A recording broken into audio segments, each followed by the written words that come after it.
Hello and welcome to the Illuminates of Thanateros and me. Today we have with us Monika Sora Oza, who has been a member of the pack now for, I think it's about 9 years. Yeah, that's right. 9 years. 9 years! Wow. I Yeah, remember that sounds when you first amazing. started. And Sora Oza is the mistress of our open circle, Circle Octarine, third degree, and also the author of the blog, The Mermaid of the Unconsciousness. Yes, that's right. So, yeah, we ran an open circle. As you mentioned, I thought I'm going to talk about it first. Because normally when we meet up, it's called a temple. But now we went to more open form where we invite our magical allies, people who think like us, but maybe come from different magical backgrounds, to join us and do magic together. And that's why it's called a circle. It's not an official temple when it's only for the IoT members. But recently we started meeting online due to the current circumstances, and it's going really well. I think we started enjoy this form much more. It's been a great adventure. It's actually quite a great turnout as well, isn't it? Because nobody has to travel to any location. Yeah, it's sometimes difficult for people to travel to London and to meet up, but I think it's important during those times and during times like those ones now, to stay connected and to have this magical connection and to be able to practice magic with other people. So I'm really happy we have this opportunity, and we kind of found it and made ourselves at home, because it took a while to get used to the online form. You cannot do all the rituals online, but it's great that we've managed, and we started creating them according to the current situation and to the form we have available at the moment. Yes, that sounds fantastic. So could you tell us a little bit then about how you first heard about chaos magic and the Illuminates of Thanateros? Yeah, that thinking about this question took me back. Yeah, 9 years ago. I think it was about 10 years ago when I actually started to be interested in chaos magic. My general interest in magic started with literature. I was always a keen reader, and spent a lot of time in libraries searching for books and so on, and ended up studying literature and language back home in Poland. And we had a huge tradition of mystical poetry and mysticism in poetry. And that's when my interest started. Like it was a poetry in which the author, the artist, was also a creator. He could create with his art. It was very fascinating for me. And I read a lot of books about, not specifically about how to do magic, but where magic was present. The other thing that helped me to get into the chaos magic was definitely a tarot deck. I believe tarot decks are a great source of magic. You can get a lot of knowledge studying them. You can also have a more insight into yourself, and you get interested more, you dig deeper, you get interested more and more into the meanings and other things. But specifically, when at some point, I think about 10 years ago, I had this, I don't know, I had this attraction to the word chaos and anything connected with that. And I think with my instinct, my intuition, I started to draw a chaos star on my forehead. For some reason, I had heard some sort of calling and read few books which were translated into Polish. It was Phil Hines' book and Peter J. Carroll.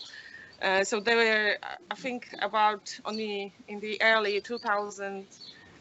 They were available in Polish, so I started reading them, but found it difficult to to practice magic on my own, just based on books.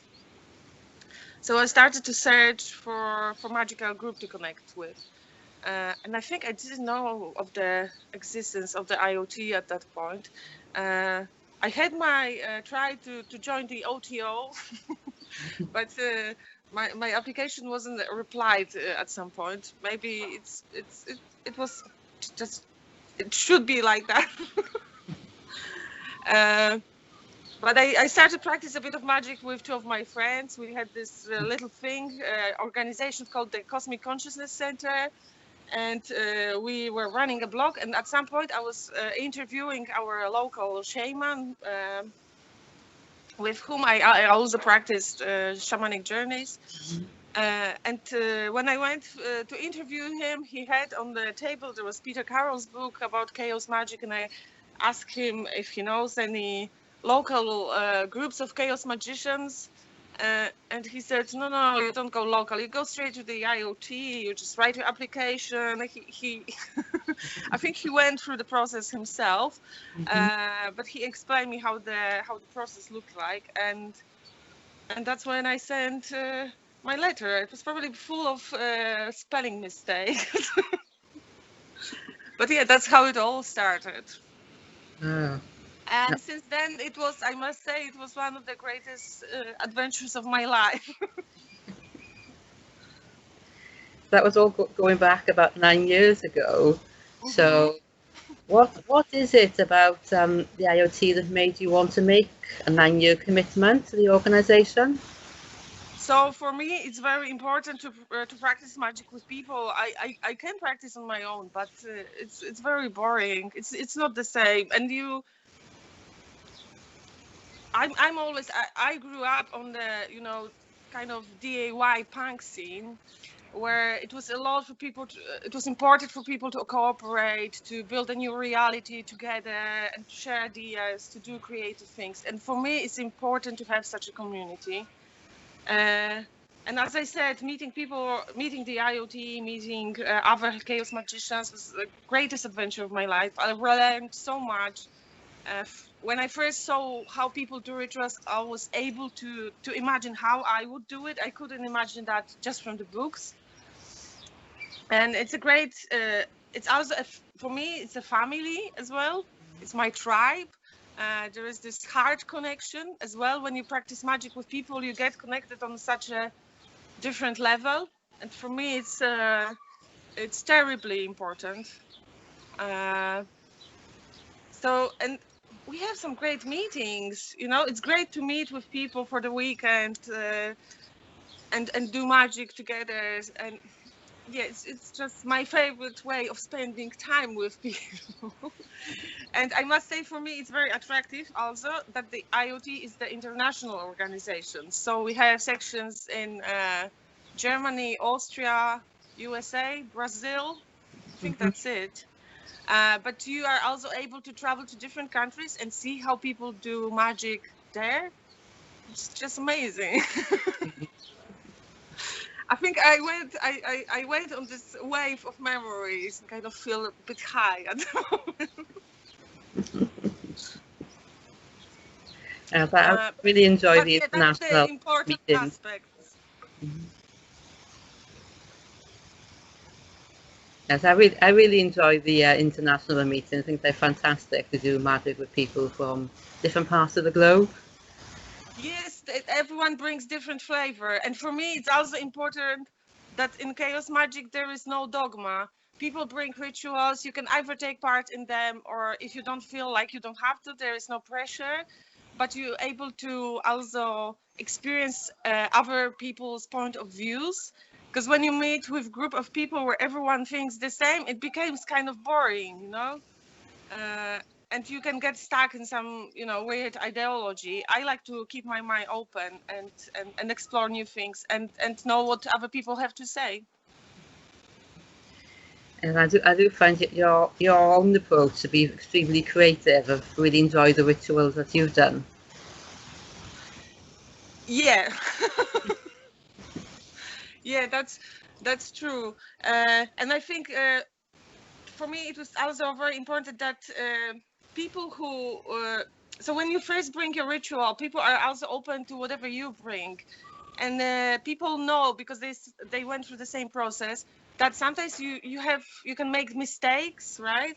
Your rituals don't have to be perfect on the beginning, but there is this open space and people are curious about what you're bringing, and they kind of, whatever stupid shit you bring, they're gonna get on with it. I mean, unless there is something about health and safety, then yeah, we're very keen on health and safety, which is also great. It's a safe environment for me, and I think that's also important. Thank you for sharing, Monica, and I will see you tonight in our online circle. Yes, indeed. Thank you very much, sir. Thank you. Try a fakwe.